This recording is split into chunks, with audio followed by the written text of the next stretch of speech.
probably 25 still left, 50 cents a piece. Because I bought 200 at the time, so and we raised money to pay for them. So that's my favorite type of thing to do, is compound.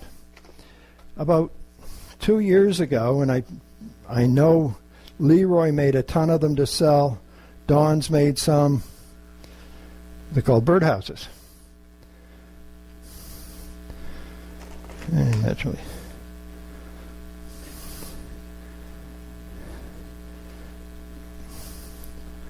Didn't seem to get that one. And they're little birdhouses with a little birdie on the outside. These are all done in maple. The bird is in poplar, and I fill the holes with some moss. I think they were just dipped in sealer, and then they're ready to go. So those are my favorite things to do. I have a whole set of about 15 of those. And I had last year I did them, I had a little tree just with birdhouses on them. They're by a lady called Diana Thompson. Her patterns are available online. They're pretty reasonable, like $5 type of thing. So Diana said after she did those that she was not going to do any more 3D work. That was in all the books, etc. Well, she has now this year brought out another set, which I got because I wanted to see what they were, and they're rather different. They are all sorts of fruits and vegetables, and so I painted them up like she did. And if you go onto Facebook, you'll find she has a website where she's painted them. A little apple, a little pumpkin. I don't paint very well, so this is, the best you can do. She has a cupcake, an outhouse, a double-decker, and it's a whole set of maybe 10 or 12 different 3D compound birdhouses.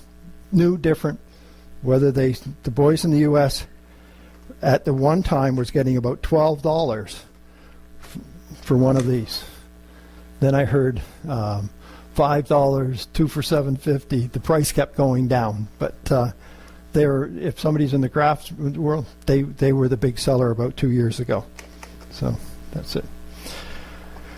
So the other compound, and I'm going to go in a little more depth about how it's done. These bells here are tough to do. They're a pattern by Sume, and it came out of one of the books here. I forget which one. And they're done in hardwood. You break blades, you do everything, because you're cutting through about 1.5 inches worth of material, and it's pretty small. So that's the only two I did, and I'm probably not going to do any more. So that's my, but they are pretty, they are nice. So what I do like to do is these little icicles. And I just did this one up because I don't know where my other ones went to. I think my daughter took them. But they're little icicles. That's done out of basswood because it was quick and easy to do. So instead of me sitting here scrolling to do them, I've done every step along the way here. So first thing is you get a pattern that's got a pattern here and a pattern here and the line. Why don't you go up higher? Because I don't have, I'm not as short as he is. Okay, where are you? Okay, so the trick is that you have to have a pure square piece of wood, at least 190 degree. And then on this line, you have to fold it exactly. I mean, if you get off a little bit, your pattern will go off. And I've done that before. So you glue it on. You don't have to. When I normally put patterns on, I put blue tape on there, painter's tape. Then you peel it off. Well, here you don't have to care about it because this is not part of your pattern. It's going to be waste afterwards. You drill entry holes because this is a very simple one with just a single entry, and then a hole for the the string to go through, and I always do another entry hole at the top on both sides. So you don't have to. You could come in on the end, but I like to start it so it keeps to be one piece. So that's step one. Step two, I have to take my tape off here. You drill out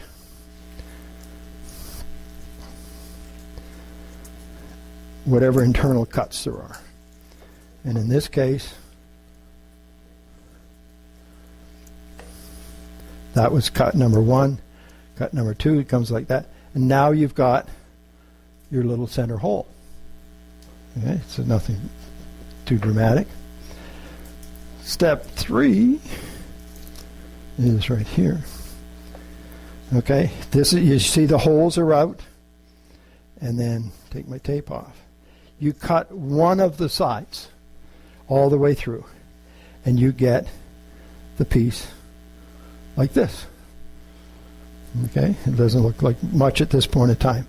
Number one thing at this point in time is to blow it out, to blow all your sawdust away, because it will cause you issues because it'll build up.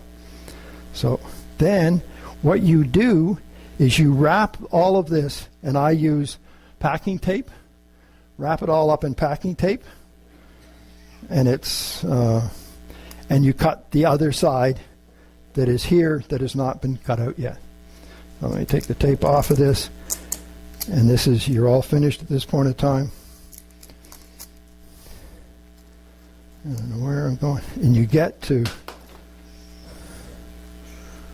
I must have more tape on here. That Scotch tape is me for the pieces don't fall apart. You now get to reveal.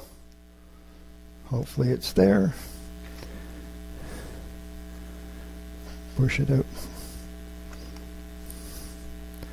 But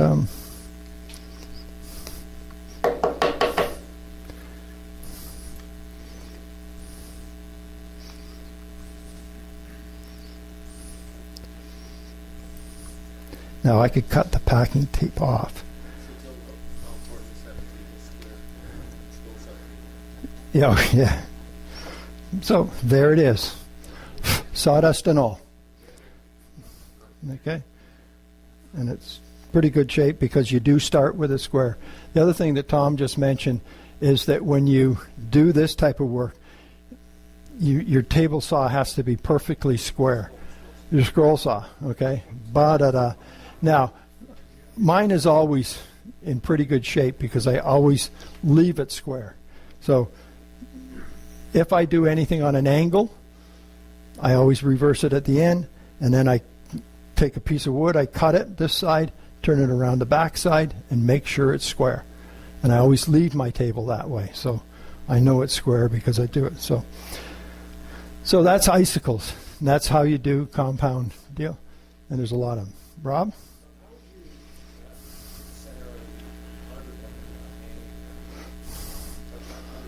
These guys? Yep, exactly the same. You cut all the holes on one side, they all pop out. Cut all the holes on the other side, pop out, and then you just cut the outside dimensions. But these are hard to get out. I mean, I broke a lot of blades in this thing because I wasn't sure what I was doing. So, and it was really hard wood. If I was going to do it again, I would practice on something softer, like basswood or that. From time to time. This or basswood. The only reason I did that, it's quick, it's easy, and it's just easier to scroll. Right. So you're doing a number 2, number 1 blade? Probably a number 3 on this. You know, I use Flying Dutchman, Ultra Reverse, and Ultra Reverse come out. I'll pass that around, but you can see the inside of that. It's practically, you don't even have to sand that. That was not touched by human hands at all. It's and the reason an Ultra Reverse works better, a scroll reverse has teeth going down, And then in the bottom, it has about 5 teeth going up, so you don't get the fuzzies on the bottom. The Ultra Reverse has 2 going down, 1 coming up. 2 going down, 1 coming up. So after you've finished cutting, it's almost like a sanding motion. So that's why I use Ultra Reverses practically non-stop. Except I'm finding that when you're doing some of the hardwoods in Intarsia, that you don't care about if there's fuzz underneath. You need just a stronger blade to keep on it on some of the hardwoods. So I'm using a Pegasus type blade, but that's next year's conversation about Intarsia. So that's my show and tell on Scrolsaw ornaments.